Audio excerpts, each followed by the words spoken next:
What's up, everybody? It's your boy Ryan, and this is the Thunder Channel on nootropics. We're going to do another nootropics beginner series, and it's going to be on Piracetam. So those of you that are new to nootropics and just sort of trying to understand what each chemical does and what the dose range is and what the mechanisms are and what you should stack them with, this would be a good video for you. In the meantime, what supports this broadcast is a couple epic nootropic products. Number one, the Cortex Stack. Look, verbal fluency in a pill, mental energy in a pill, motivation to do work in a pill, drive to be productive in a pill. Cortex is a very powerful nootropic used by people from 40 countries for just about 6 years now. Get it at livecortex.com. For those of you that already get it, just go get auto ship. It is a deal on Cortex. It's the best, deal on Cortex. Gets it cheaper, gets you to get it cheaper, and then shipped to your doorstep automatically on a monthly basis. It's just sort of useful to have Cortex around the arsenal. I mean, it stacks with so many great things, and to have it cheaper and set to just automatically continue to supply you with nootropics is actually really cool. Do that at livecortex.com. If you're new to nootropics ground zero is where you have to start. Like, if you're going to get any benefit out of this video, you got to get nootropics ground zero, because if you're new, this will save you 3 years of research and experimentation and give you many stacks and give you a framework for how to use nootropics. And last couple things. Look, if you are a young male business person or a middle-aged male business person, whether entrepreneur or you're in corporate, let's work together. And in either 3.5 months or 6 months, these intensive one-on-one biohacking consulting programs are really targeted toward. See if we could make that a little. Yeah, I'm sorry. I'm just messing with it. Sort of a new setup here. They're targeted toward fully optimizing your current brain performance, making it substantially greater than it is, and at the same time, if you've got deficiencies in brain performance and energy, helping you to remove those deficiencies and then building on top of that. It's like, look, if you want to see what it feels like to perform at 150+%, what it really feels like to have a fully functional brain, let's work together. Either 3.5 months or 6 months.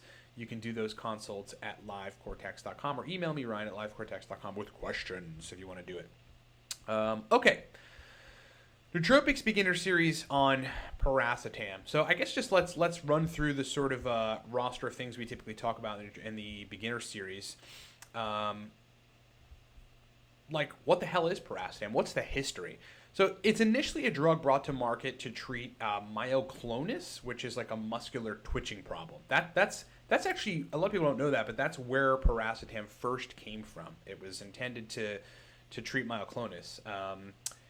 But there are clinical trials on it because scientists had come to learn, based on its mechanism, that it may be useful for dementia.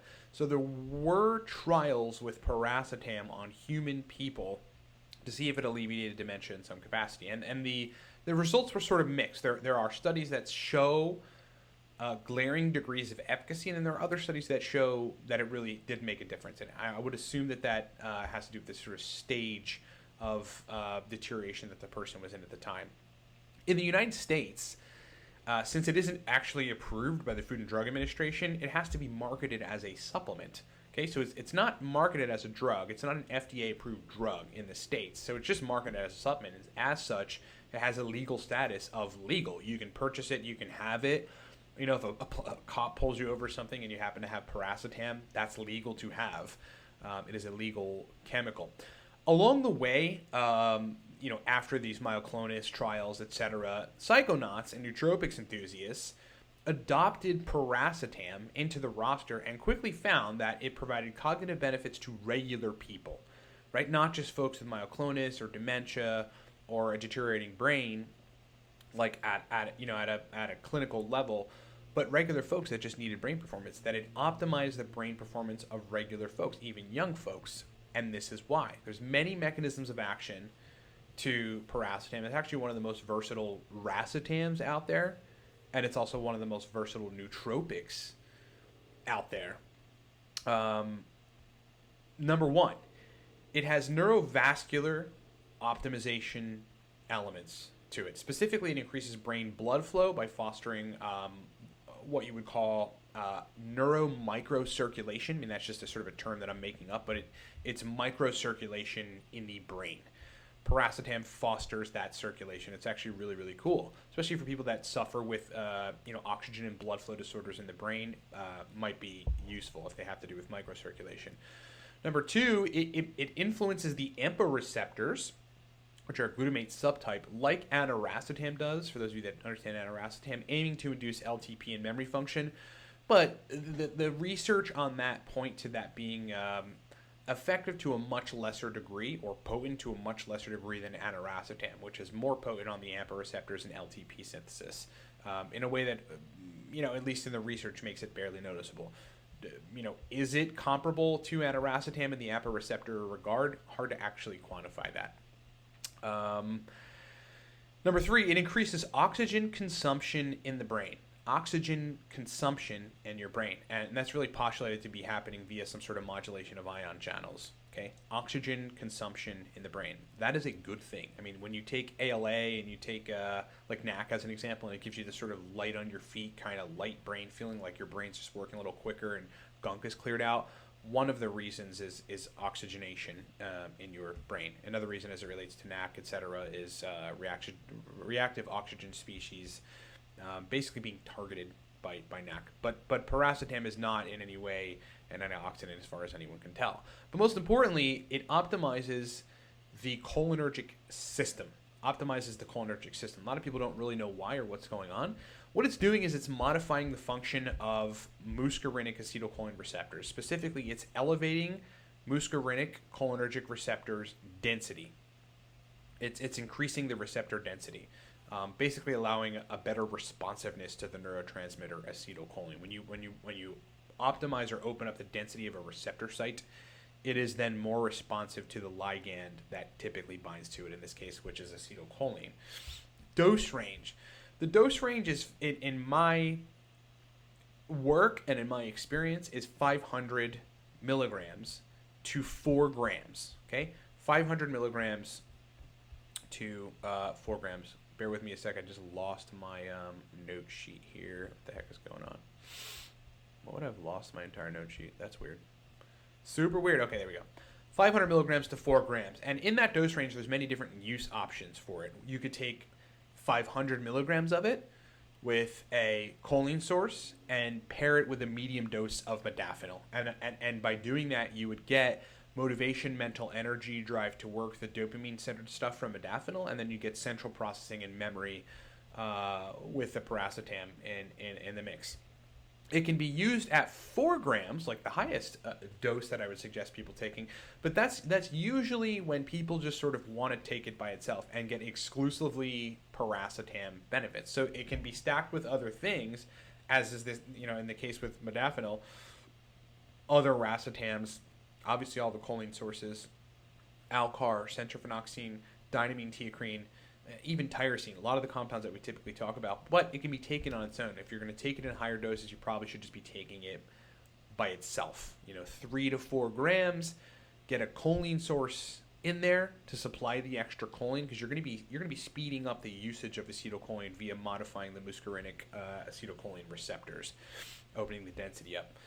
That alone would be effective for people. I've seen use cases of people splitting that in half, but still adding other chemicals to it, right? You don't have to go as low as 500 milligrams if you're going to stack modafinil or something else on it.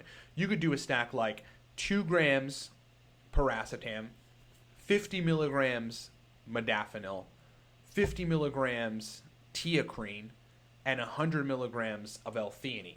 And then you'd get this dopamine-centered energy, you'd get the memory and central processing, and then you would have just sort of a background fatigue reduction and wakefulness via the dynamine being in the mix, and just all around mental energy. There's a lot you can do with Piracetam within that dose range. It sort of runs the gamut, but the general range is 500 milligrams to 4 grams. What does it stack well with? It stacks well with, because we sort of just like to talk about what it's stacking really well with, CDP choline, alpha GPC, Alcar, dynamine teacrine, substantially well with dynamine teacrine, modafinil, and off the top of my head, I mean, basically the rest of the racetams. But you got to be a little careful about stacking it with racetams. Like, as an example, you would do this differently when bringing in another racetam that's working on somewhat similar mechanisms of action. If you wanted to bring in aniracetam, which is a good idea if you can get the doses to work right, you would want to take somewhere around 1 gram of piracetam, bring your choline source in there, and then just sort of medium dose aniracetam at like 500 milligrams. That would be like a really, really epic stack. And if it isn't perfect for you, adjust the aniracetam in 100 milligram increments up or down, and I bet you'll find a good synergized place. You could also take that up and take piracetam at 2 grams, and then bring in aniracetam or oxiracetam at a slightly lower dose than 500 milligrams, maybe 300 to 400 milligrams, because you've got this synergistic cholinergic effect happening. So you don't need a super high dose of the other racetam. In fact, the only people that I've seen that need to be taking like 3 grams of piracetam and like an entire gram of aniracetam and like 700 milligrams of oxiracetam and then, large dose choline source or something, are people that are taking pharmaceutical drugs that mess with choline signaling, like antidepressants or mostly benzos and anxiety medication. So there's a lot of different uses for it. You could stack it with all those different chemicals in very creative ways. And if you haven't fussed with piracetam, I would suggest that you experiment with it by itself, and also experiment with stacking it with some of those chemicals, just in a careful way, with some sort of framework that shows you how to properly adjust stacks. You probably want to look at something like How to Perfect Your Nootropic Stacks Fast. That's a digital book that I wrote. It's actually very succinct. It's at livecortex.com, but it's a downloadable guide that shows you from start to finish how to create a stack, and then how to adjust the stack, and then how to get it to perfection. And that's what I would suggest folks do with piracetam if you're sort of new and wanting to fuss with it. So, quick recap. It was a drug initially brought to the market to treat myoclonus, which is just a muscular twitching, syndrome. Varying degrees of efficacy in treating dementia in clinical trials with humans. It is not approved by the FDA, so it's technically a supplement. It has to be marketed as such, meaning it's legal for you to have in the United States. Along the way, psychonauts, nootropics people, we brought piracetam into the mix, quickly finding that it helps regular people's brains perform better. Many mechanisms of action: neurovascular optimization via neuromicrocirculation optimization, influencing AMPA receptors, but to a pretty small degree, increasing oxygen consumption in the brain via modulation of ion channels, and most importantly, again, optimizing muscarinic cholinergic receptor density in a way that allows a greater signal strength from acetylcholine. Dose range is 500 milligrams to 4 grams, and generally it stacks well with modafinil, Alcar, dynamine, teocrine, the rest of the racetams, centrophenoxine, other choline sources, etc. And there's plenty of other things you could get it to stack with, but those are the things that it stacks well with, okay? So that's the gist on piracetam. I hope that's been useful. I know somewhat recently it's become like this weird thing where it's less available than it was. Like for a while there was sort of a piracetam shortage. And like everybody that I usually go to in China for bulk powder didn't have piracetam. And some of the major websites didn't have piracetam. I'm not sure why that happened. I actually just didn't really investigate it because I have a big bit of bulk piracetam. But I usually like to look at re-upping and seeing like where everybody is and what everybody has, etc. And not many people had piracetam at the time. So as far as the status on it now, hard to say. Let's see. I believe Nootropics Source has piracetam. I don't know if the depot has it back in. Let me check if Source has it. Yeah, Source has both powder and capsules, and they are in stock. Yeah, so Nootropics Source has piracetam at the moment, which is really, really awesome. How often do I take it? 2-3 times a month, maybe. I just have so many other chemicals in the mix that, like, I rely on certain chemicals for certain things. Right now I'm still experimenting with the fluoridated version of the bisphoral analog of modafinil called FL modafinil, and I am trying to stack it with as much as I can so I can give you guys as much information as possible on it. So I haven't really messed with a whole lot as far as bases go, like piracetam as a base, but still 3-4 times a month, 2-3 times a month, right around that range. I still take piracetam. I just think it's awesome and useful. And to me, it isn't one of those things where like, people see it like, oh, well, you have to take this higher dose to get the same effect. Why not just take phenylpiracetam or aniracetam? Well, because they're doing different things. Those other chemicals, phenylpiracetam, aniracetam, are not contributing to, microcirculation of the brain and vascular optimization of the brain in the way that piracetam is. It's just very, very potent in that regard. So hope that's been helpful. Hope that's been useful. Thank you so much for being with me. Guys, go support this broadcast. You know the drill. Cortex stack, very powerful for a lot of things. It's just like, look, turn on brain energy, motivation, mental energy, the will to do work, right? When you're sitting around and you're like, oh, I know I should be doing these things. You can't get yourself to do them. You don't have the will or the productive drive or the motivation to do them. Cortex alleviates that substantially.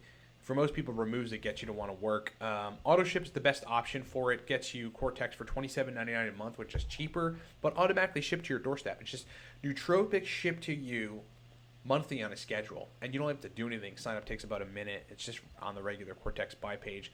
Look, if this video helped you in any way because you're new to Nootropics, you got to get Nootropics Ground Zero. I created that course for you, for people that are brand new to Nootropics. Because I wish I had this course when I was new. When I was brand new to Nootropics, I wish I had this course. I actually spent 3 or 4 years flailing around getting sort of suboptimal, inconsistent results until I had to create my own sort of methodology to use Nootropics. A lot of that methodology is infused in all of our video courses, but most importantly, Nootropics Ground Zero. And you can find that at livecortex.com. Those of you looking to do consults with me, either 3.5 months or 6 months, get on those consults ASAP, because there are some people that are in the pipeline at the moment, and it's hard to say whether or not they're going to close soon, but I'm sure a couple of them will close.